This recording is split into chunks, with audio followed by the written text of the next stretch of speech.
Hola, ¿cómo están? Soy Ángel Luis Fernández y esto es A1. Bienvenidos.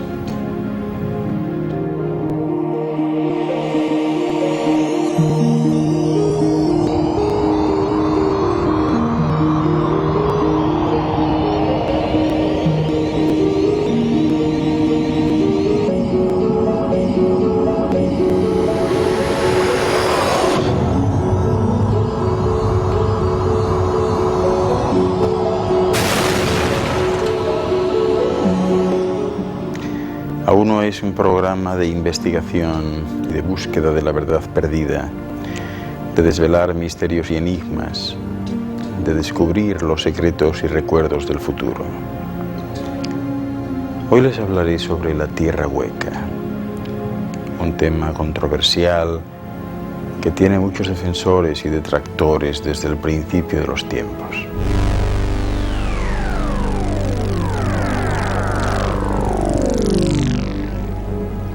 La cuestión de si la Tierra es hueca o no, y de que hay una civilización muy avanzada que vive en su interior desde hace millones de años, qué duda cabe que es un tema fascinante. Fíjense que hasta en la Biblia aparecen reseñas sobre este asunto. Por ejemplo, el apóstol San Pablo escribió en su momento lo siguiente: para que en el nombre de Jesús se doble toda rodilla de los que están en los cielos y en la tierra y debajo de la tierra, y toda lengua confiese que Jesús el Cristo es el Señor, para gloria de Dios Padre. Esto aparece en Filipenses 2, 10, 11.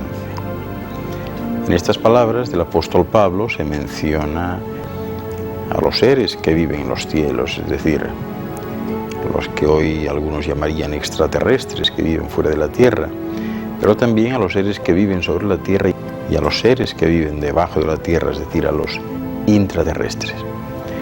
Todos estos seres inteligentes, según él, confesarán un día que Jesús es el Señor y se arrodillarán ante él. Por lo tanto, parece que el apóstol Pablo sabía muy bien que debajo de la Tierra hay seres creados por Dios y de una gran inteligencia. Y esto demuestra, sin ninguna duda, que la Tierra es hueca y que está habitada por una o por varias civilizaciones.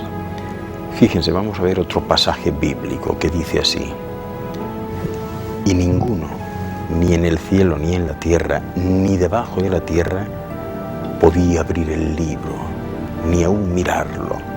Esto aparece en el Apocalipsis 5:3. Y ya se dan cuenta ustedes que este pasaje enseña lo mismo que el anterior.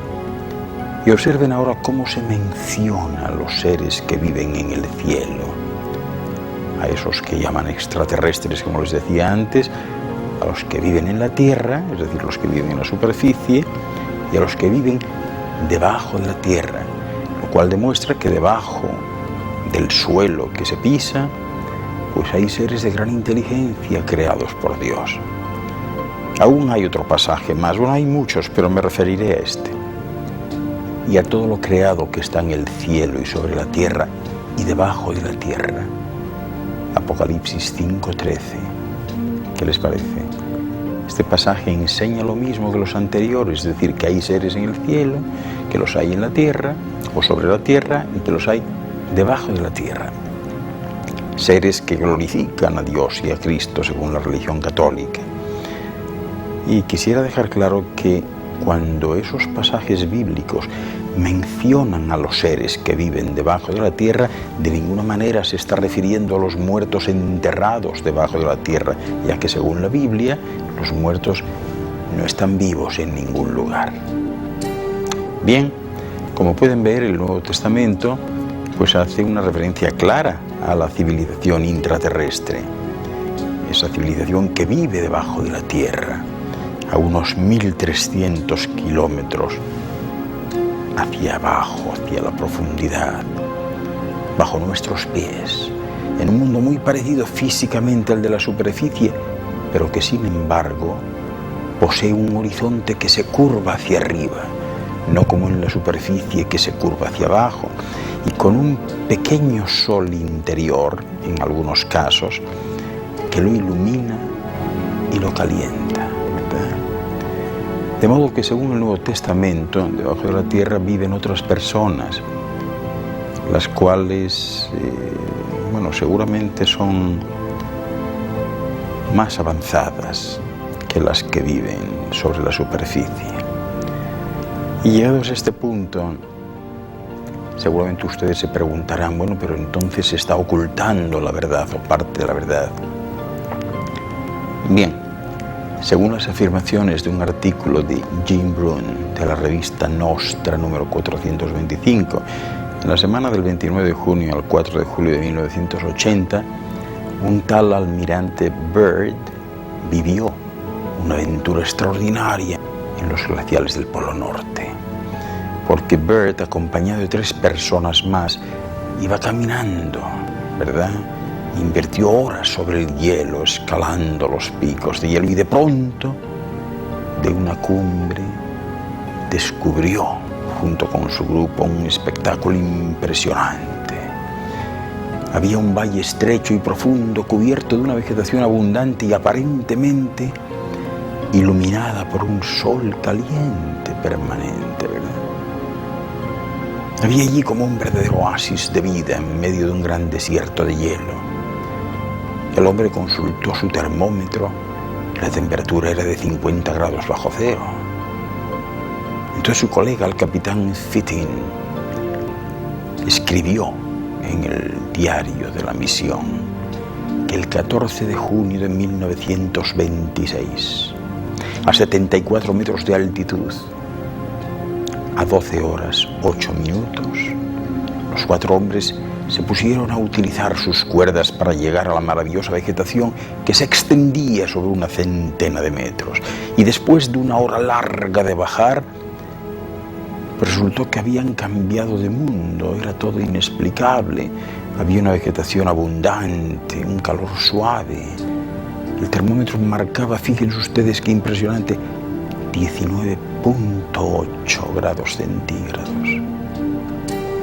Así que eso les obligó a quitarse los trajes de exploradores polares, o sea, que tan pesados, ¿verdad? Y de este modo Byrd y sus compañeros empezaron a ver pequeñas rivieras, lagos y colinas con vegetación. Pues bien, a los 1500 metros aproximadamente, vieron una mancha gris que se movía lentamente. Enfocaron allí sus binoculares y ¿qué observaron? Pues aquello era una especie de animal con un pelaje gris, un animal que se parecía a un mamut. Sus compañeros tomaron de nuevo el camino para tratar de encontrar lo que ellos llamaron el paraíso perdido, pero les fue imposible encontrar de nuevo el valle. Y así, situado a algunos kilómetros del polo geográfico, pues le había sido imposible al capitán Fitting efectuar la medida de las coordenadas topográficas exactas. El escritor que narra esto, un tal Bernard, continúa su explicación diciendo que Byrd entró simplemente en los huecos polares que penetran al interior o a uno de los interiores huecos de la Tierra. Un lugar donde existe un clima tropical y donde se desarrolla una vida vegetal, animal y humana que es desconocida actualmente para la humanidad de superficie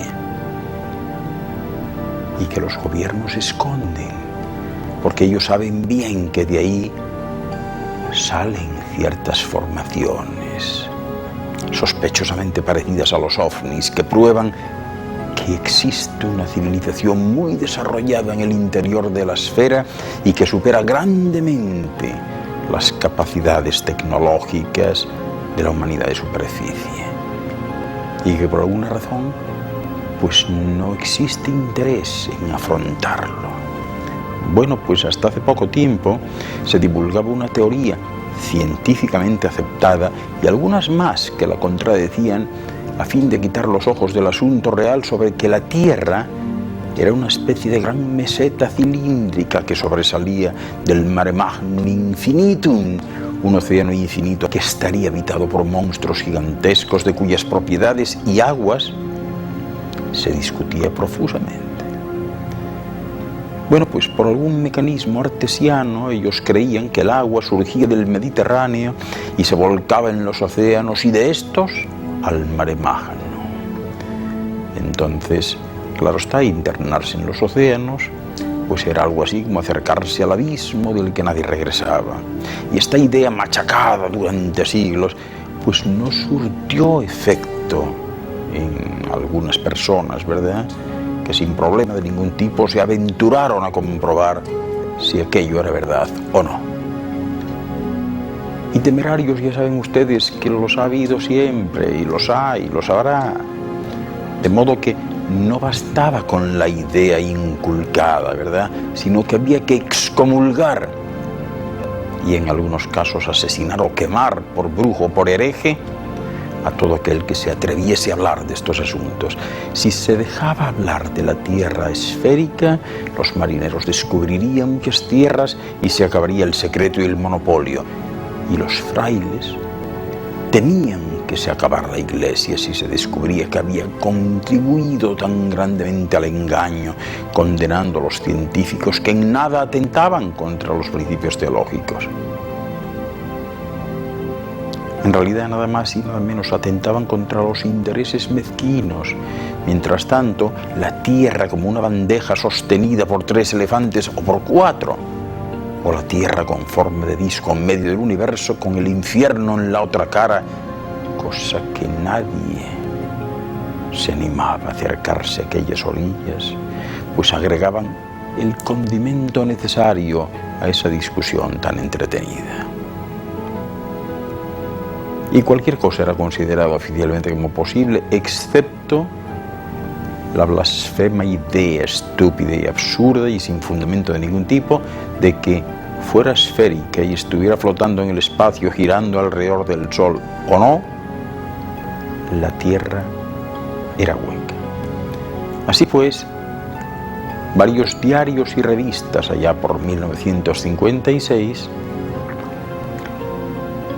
se hicieron eco de las palabras de este almirante norteamericano, Byrd, cuyo nombre de verdad era Richard Evelyn Byrd, cuando decía que Estados Unidos deberá afrontar una gran amenaza que se cierne desde los polos. Fíjense bien, este hombre había ingresado en 1947 a una tierra que calculó como el doble del territorio de su país. ¿Y saben cómo lo hizo? Sobrevolándola en un gran cuatrimotor. Él lo que pretendía era sobrevolar el Polo Norte, no se trataba de ninguna parte de Siberia ni de Canadá. Y 9 años más tarde, en 1956, encabezó el proyecto Hig-Hump, Salto Alto, que supuestamente consistía en una expedición científica a la Antártida, pero el móvil no era otro que comprobar 2 cosas de máxima importancia para el establishment y especialmente para el gobierno norteamericano. La primera, localizar las bases alemanas que se establecieron en los oasis polares desde el 39. Y la segunda, comprobar la forma de los huecos polares, porque por la primera cuestión, la expedición científica constaba de 14 barcos de guerra y de aproximadamente 2.700 soldados y ningún civil. El equipo para la segunda expedición, para el segundo tema, iba con 5 grandes aviones. Y naturalmente, tras la gran cantidad de vidas perdidas, lo cual nunca se publicó, ¿verdad?, pues el regreso de la expedición fue convertido por la prensa oficial en una especie de fiesta, en el fin de una maravillosa excursión que muchas personas han visto por televisión en la década del 60, ¿verdad?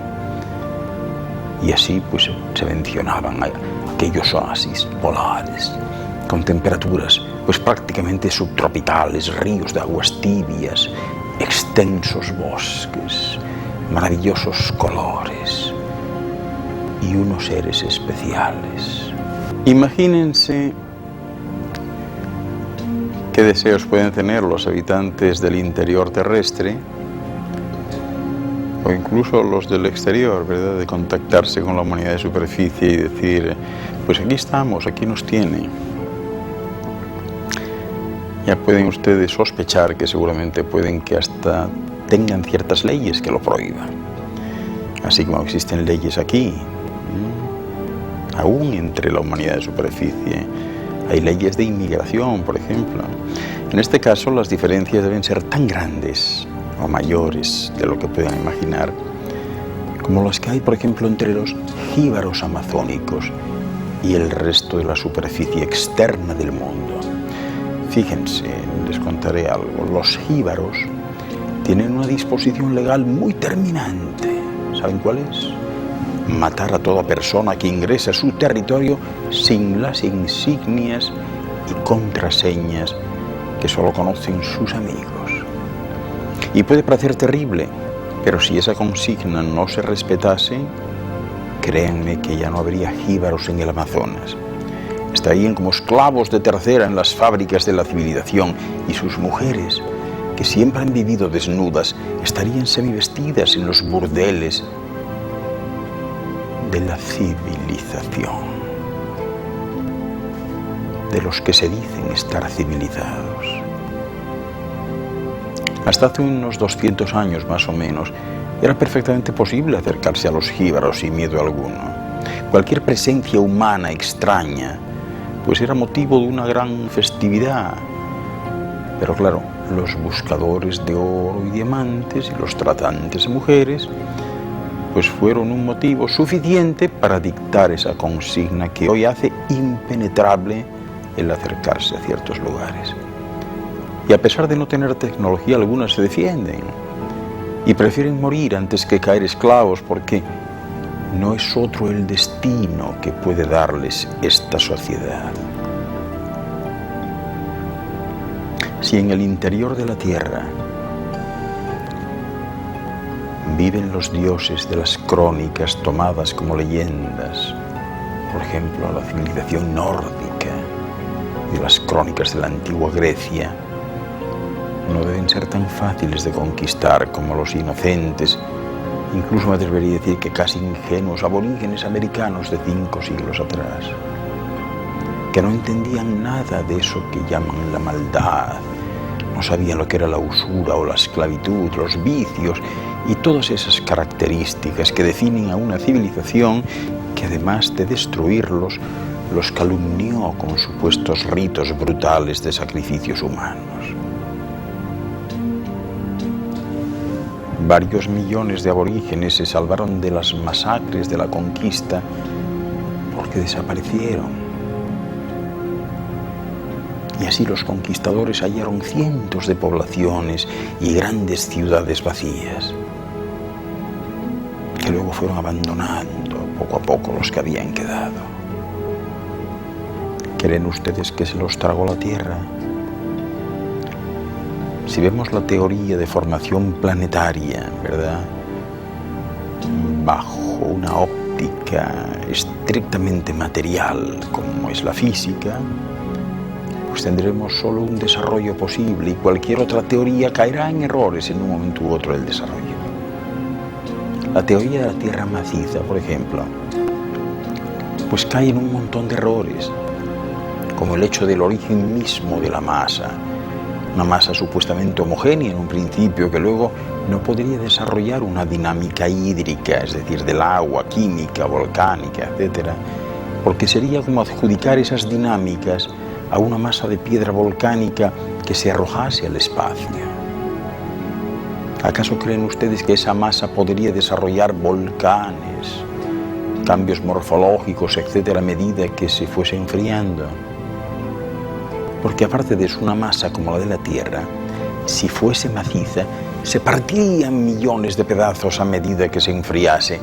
Y si fuese así, el petróleo, que sale desde profundidades importantes, hasta de unos 20 kilómetros, ¿verdad?, en las últimas perforaciones, pues saldría hirviendo, o se hubiera quemado y descompuesto, ¿no creen?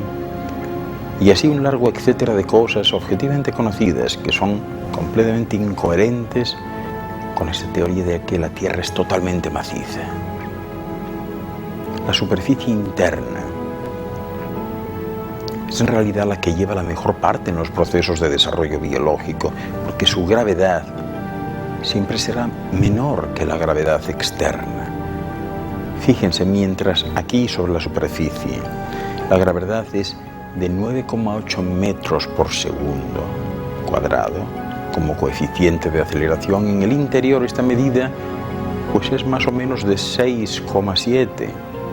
En otras palabras, alguien que pese 100 kilos en la superficie solo pesará 67 en cualquiera de las grandes grutas interiores.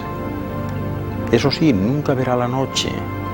Y si por el precio de no ver las hermosas estrellas acompañando a la luna tan poética, pues se compensa con semejante diferencia de gravedad, un día permanente, ¿verdad?, con todas las energías magnéticas armonizadas que produce un pequeño sol desde su génesis, pues esto es lo más adecuado para la genética humana. Y así bien vale dejar de ver el abismo sideral para conocer las maravillas de una tierra donde todo es perfectamente adecuado para la vida. Y es que la Tierra es parcialmente hueca, tiene muchas cavidades, se parece mucho a un queso de Gruyère, está llena de agujeros impresionantes. Y de no ser así, habría que explicar muchas cosas. Por ejemplo, habría que explicar por qué se encuentran semillas, plantas y árboles tropicales flotando en el agua fresca del interior de los icebergs. O por qué miles de pájaros y animales tropicales emigran al norte durante el invierno. Si la Tierra en los polos no fuese ni hueca ni calurosa, ¿cómo es que el polen colorea esos vastos territorios? ¿Por qué hace más calor en los polos que a 1500 kilómetros de distancia de ellos? ¿Por qué el viento norte del Ártico se vuelve más caluroso a medida que uno traspasa los 70 grados de latitud?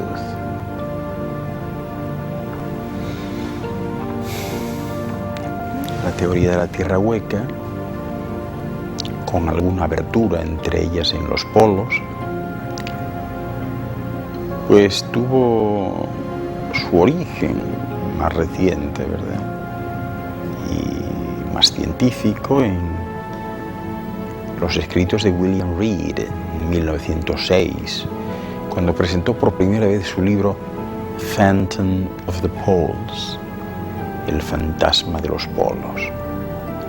Pues fíjense, 14 años más tarde, en 1920, otro escritor estadounidense, Marshall B. Gardner, publicó un libro titulado A Journey to the Earth's Interior, or Have the Poles Really Been Discovered?, que no parecía saber nada del libro de Reid, ya que no lo menciona en su bibliografía.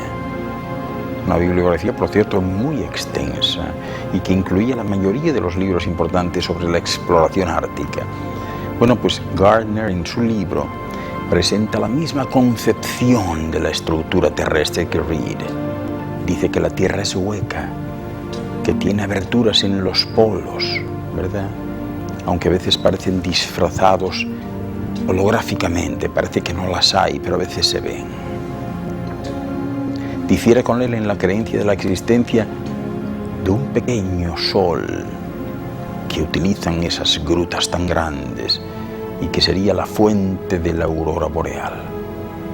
Bueno, pues en los diagramas de este libro, Gardner describe la Tierra con aberturas circulares en los polos y dice que el océano que fluye por estas aberturas se adhiere a la corteza sólida, tanto por encima como por debajo. Y lo hace porque el centro de gravedad de la Tierra reside en el medio de esta porción sólida y no en el interior hueco. Bueno, pues de acuerdo a su teoría, si un barco viajase por las aberturas polares y llegase al interior de la Tierra, en realidad continuaría su curso en una posición inversa del lado de adentro de la corteza. Así como en la noche, ¿verdad? Nosotros estamos debajo de la superficie de la Tierra, adheridos por la gravedad. Fíjense, esta que ven aquí, ¿la ven bien? Esta es una cría de mamut. Se descubrió congelada en una excavación del noreste de Siberia en 1977. Estos animales son los que vio el contraalmirante Byrd cuando sobrevoló el interior de la Tierra. Bueno, pues en Siberia, a lo largo del río Lena, se encuentran expuestos en la tierra y enterrados los huesos y colmillos de millones de mamuts y mastodontes. El consenso de la opinión científica es que estos son algo así como remanentes prehistóricos y que el mamut existió pues hace más o menos 20.000 años y desapareció en una catástrofe, ¿verdad? En lo que algunos han llamado el último periodo glaciar. Bien, sin embargo, Shumahov, un pescador que vivía en Tungus, en Siberia, fue el primero que descubrió un mamut entero congelado en un bloque de hielo. Era un bloque transparente, lo descubrió en 1799, cortó aquel hielo para liberarlo, le quitó los colmillos inmensos y dejó el cadáver de carne fresca para que lo devoraran los lobos. Más adelante se envió una expedición para examinarlo y en la actualidad se puede ver todavía hoy el esqueleto en el Museo de Historia Natural de Leningrado. Bien, los exploradores polares no solo mencionan la fauna, sino también la flora en el extremo norte. Además, muchos animales como el toro almizcleño emigran hacia el norte en invierno, ¿verdad? Y esto resulta lógico solo si hay un clima más benigno allí, más cálido. En reiteradas oportunidades los exploradores árticos observaron incluso osos que van hacia el norte a un área donde no habría alimentos para ellos si no estuviese esa abertura polar que conduce a una región más cálida. Y también se hallaron zorros del paralelo 80 hacia el norte. Era evidente que estaban bien alimentados y sin excepción todos estos exploradores concuerdan en un punto, y es que aunque resulte extraño, cuanto más al norte se vaya, después de que se pasa cierta latitud, más cálido es el clima. ¿Qué les parece? Invariablemente un viento norte debería traer mayor temperatura. Se hallaron allí árboles de la familia de las coníferas flotando en la orilla y que provenían lógicamente del norte lejano. También aparecen mariposas, abejas e incluso mosquitos que no se encuentran hasta llegar a muchos cientos y miles de kilómetros hacia el sur en áreas climáticas de Canadá y Alaska que son, bueno, pues más propicias para la vida de estos insectos. También se hallaron variedades desconocidas de flores en el norte. Se han visto aves parecidas a la agachadita, pero diferentes a cualquier ave conocida que viene del norte. Y luego, ¿qué sucede? Vuelve allí. También los conejos son abundantes. Y no crece vegetación en estas áreas, pero se encuentra materia vegetal flotando en los restos de las aguas abiertas del norte. ¿Por qué? ¿De dónde procede? Las tribus esquimales dejaron rastros inequívocos de su migración siempre hacia el norte, al lado de sus campamentos temporales, ¿verdad? Los esquimales del sur Si hablan con ellos, se refieren a tribus que viven en el norte lejano, que tienen la creencia de que sus ancestros vinieron de una tierra paradisíaca en el extremo norte. Y en Nueva Zelanda y en América del Sur, ¿verdad?, pues también existe fauna y flora parecidas. Fauna y flora que no pueden haber migrado de uno de estos lugares al otro. La única explicación es que provienen de un sustrato común, de una tierra madre común, en este caso el continente antártico. Y sin embargo, ¿cómo pudieron venir de un desierto congelado donde aparentemente solo sobreviven los pingüinos? Bien, pues este Palmer concluye lo siguiente: solo la tierra misteriosa del almirante Byrd puede explicar estos hechos y estas migraciones. Muchos exploradores árticos, después de pasar por el aro de hielo y la curva que lleva al interior de la Tierra, continuaron hacia el norte hasta cruzar esta barrera de hielo, y muchos entraron por la abertura, pero sin enterarse. Creían estar en la superficie externa, ¿verdad? Y esto se debe a que la abertura es tan grande que es imposible distinguir la diferencia, excepto que el sol sale más tarde y se pone más temprano. Siempre les estoy hablando de un pequeño sol, de un pequeño foco luminoso que ilumina artificialmente esas cavidades, ¿verdad? Un sol cuyos rayos se cortan por el borde de la abertura polar después de que uno ingresa. Y así todos los exploradores árticos que fueron suficientemente al norte observaron lo mismo.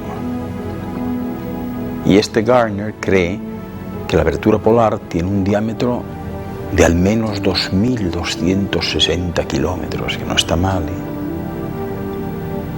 Bueno, pues una vez que estaban dentro de la Tierra, dicen ellos que los exploradores entraban como algo así como a un mundo nuevo, donde se encontraban con todo lo contrario a lo que hubieran esperado.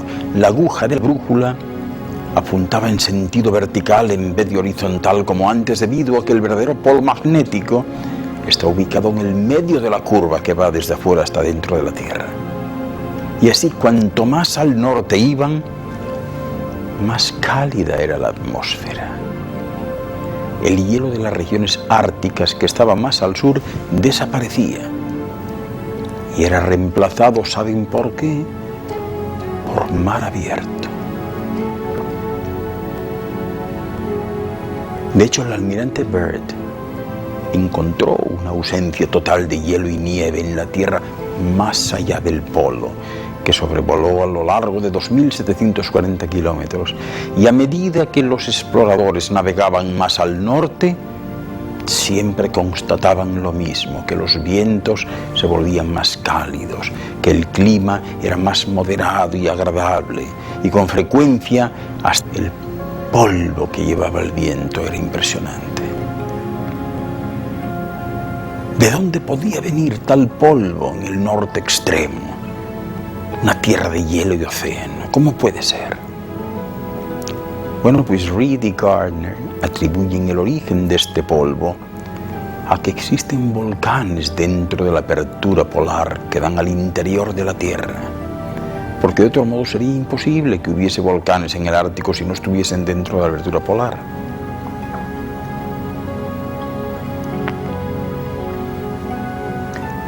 Fíjense, en esta foto de satélite que ven aquí, se puede observar la abertura polar norte, pero observen cómo desaparece el hielo cuanto más al norte se va, para transformarse en mar abierto, tal y como dijeron Byrd y otros exploradores del Ártico.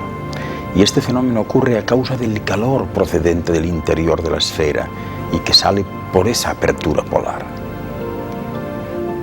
De modo que la leyenda de una tierra de paraíso en el norte lejano, conocida por algunos como Ultima Thule, que se suele confundir con Groenlandia, resulta significativa porque siglos antes del vuelo del almirante Byrd se anticipó la existencia de esa tierra lejana.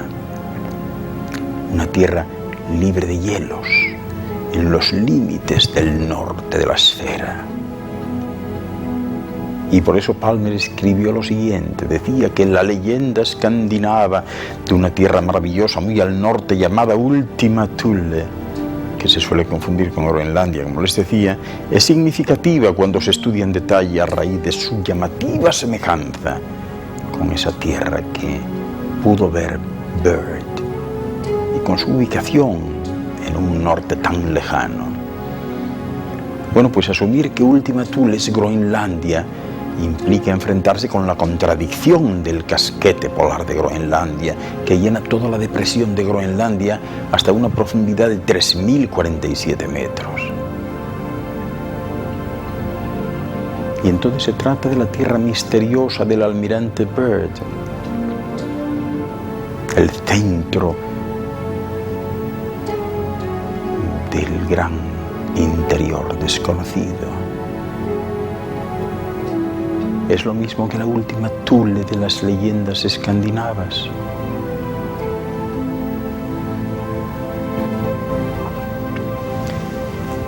Theodore Fitch, otro escritor estadounidense que escribe sobre el tema de la Tierra Hueca, cuando se refiere a una de las barreras de hielo que hay que cruzar antes de poder entrar en las aberturas polares, pregunta lo siguiente: ¿por qué no podemos volar sobre estas gigantescas barreras o hacer caminos y pasar por encima hasta llegar al interior de la Tierra?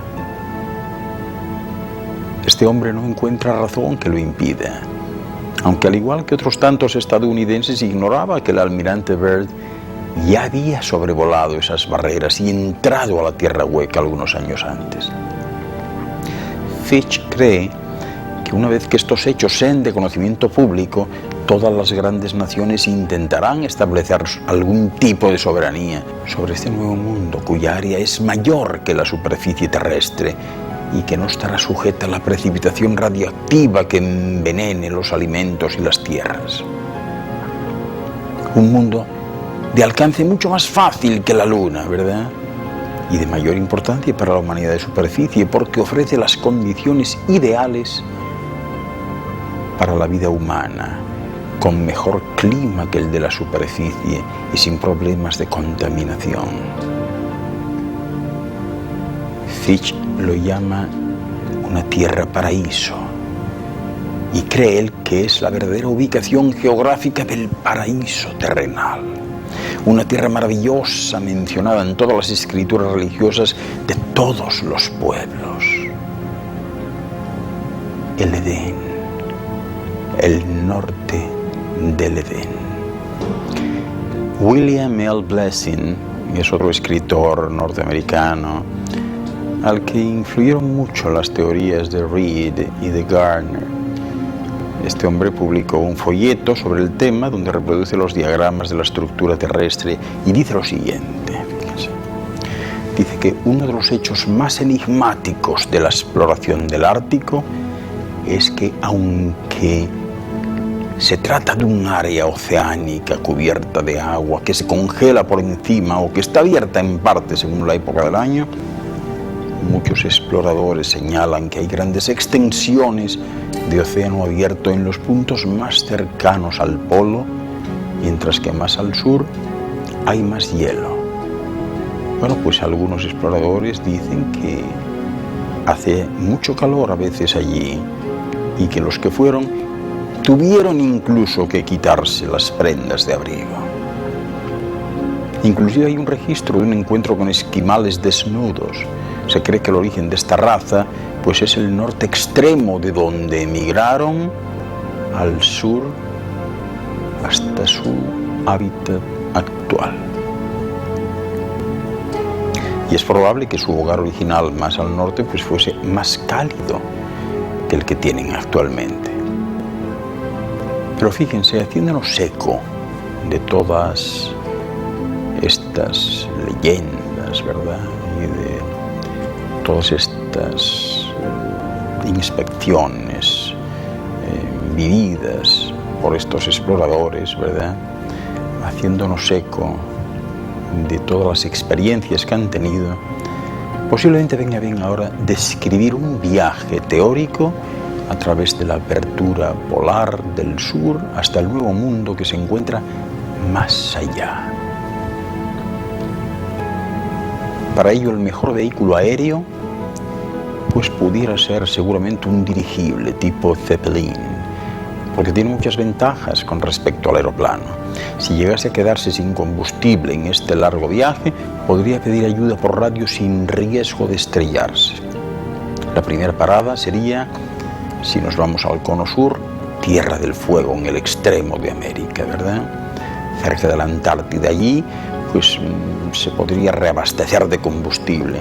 Luego la expedición viajaría en línea recta hacia el sur y después de pasar los 90 grados de latitud sur, procedería en la misma dirección, sin importar pues todas esas excentricidades de la brújula, ¿verdad?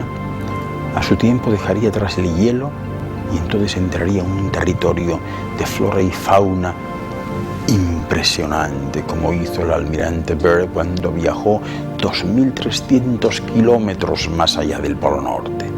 Bueno, pues esta expedición hipotética podría entonces fotografiar la vida animal y vegetal si volara lo suficientemente bajo, ¿verdad? Así, a medida que la expedición fuese avanzando por la abertura polar, después de la caída del sol, observaría entonces un brillo en el cielo impresionante, como un anillo que cubre el horizonte visible y que estaría formado por la aurora que aparece como haces de luz en diseños fantásticos. Así. Estas luces resultan del reflejo del sol central en el estrato superior de la atmósfera. Ese sol que en realidad no es uno solo, sino que en cada cueva, en cada apertura, ¿verdad? Ahí existe algo parecido a un sol, y a eso me refiero con el sol central de cada caverna, ¿verdad? De cada hueco iluminado en un área inmensa y que está iluminado por rayos divergentes. Pues bien, a medida que la expedición avanzase, las imágenes de la aurora se volverían más y más brillantes. Sobre todo en los lugares, fíjense, en donde no existe este sol. Es muy curioso porque el aire está ionizado, se enciende el aire, la luminosidad viene del propio aire y eso genera unos colores caleidoscópicos impresionantes. Bueno, pues a medida que la expedición avance más y más en la apertura, cada día, pues el sol les parecería como si estuviese más cerca del horizonte, es decir, esa estructura focal central de cada una de las aberturas, de las concavidades, ¿no? Y así parece como si volviese a nacer más abajo que antes en el cielo. Bueno, pues nace más tarde y se pone más tarde. Esto se debe a que los rayos se ven interrumpidos por el borde de la apertura polar a medida que la expedición se interna en ella. Y por último, les ocurriría algo extraño.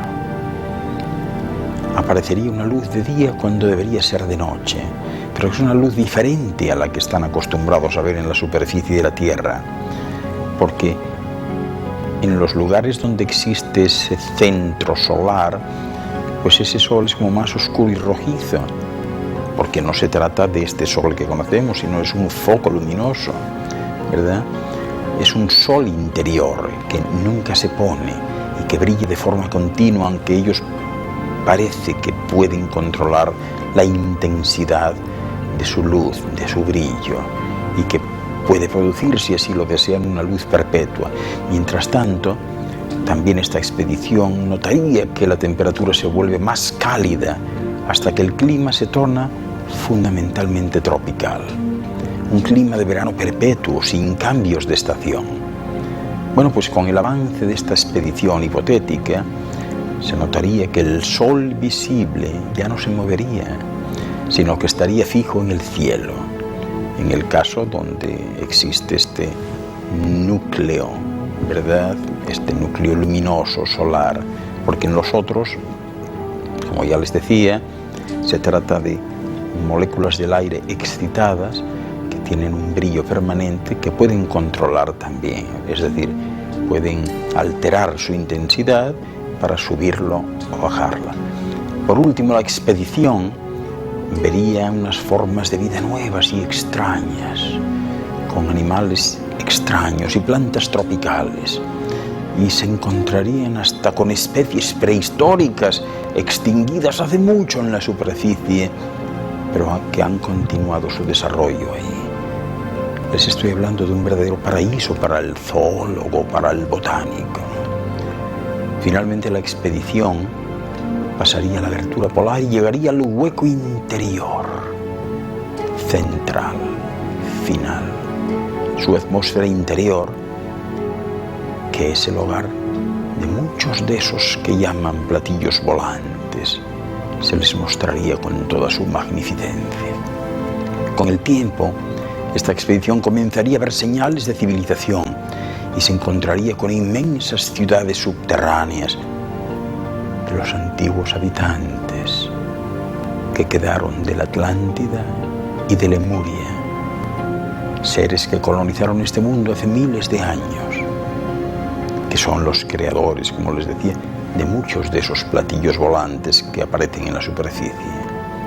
Los miembros de la expedición aterrizarían entonces y seguramente harían contacto con esa gente altamente civilizada, de quienes tendrían mucho que aprender de gran valor para la raza humana.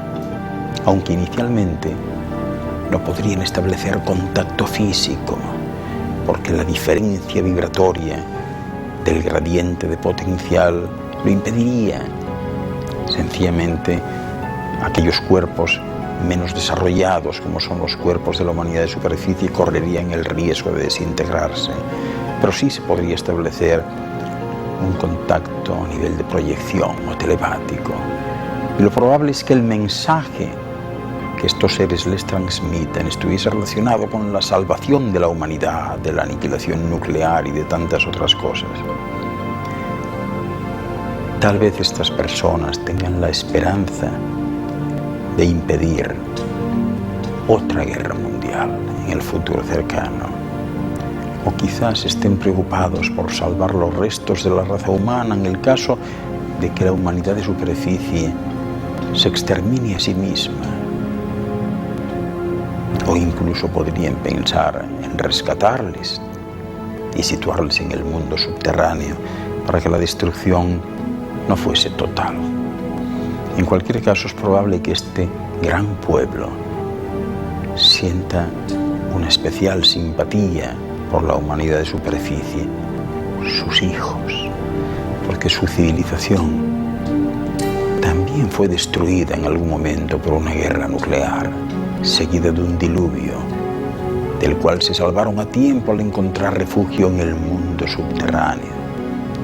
Y como prevén el mismo peligro para la humanidad de superficie, es probable que quieran salvar a esta humanidad de la misma manera que lo hicieron ellos cuando murieron sus coetáneos.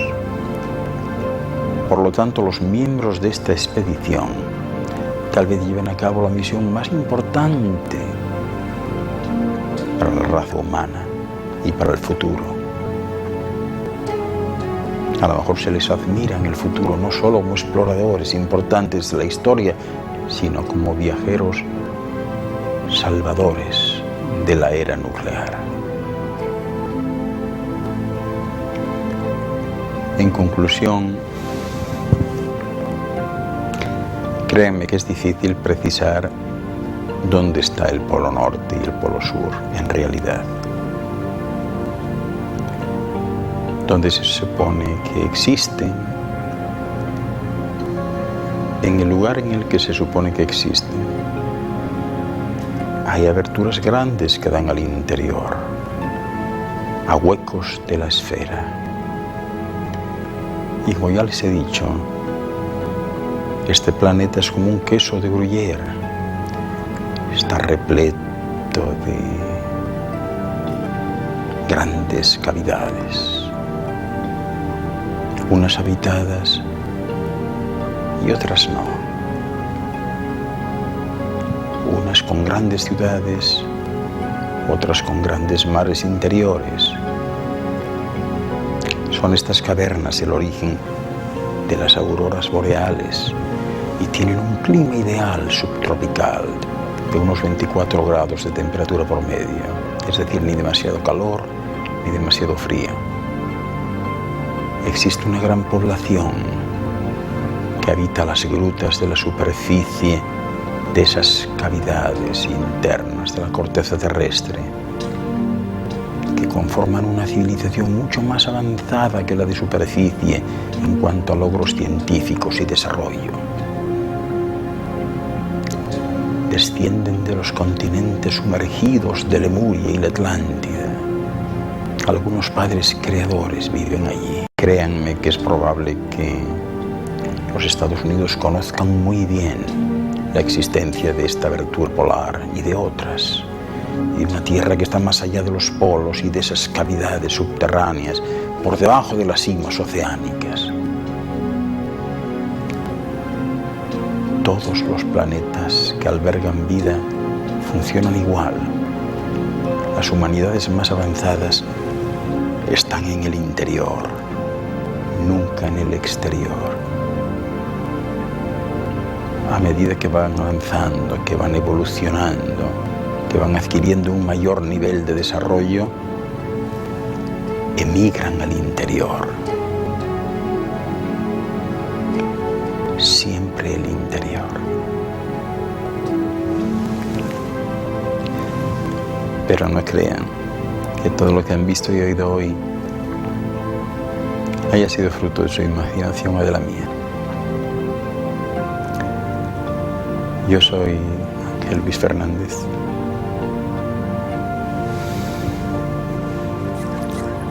Y esto ha sido Uno por Hoy. Muchas gracias por su atención. Hasta siempre.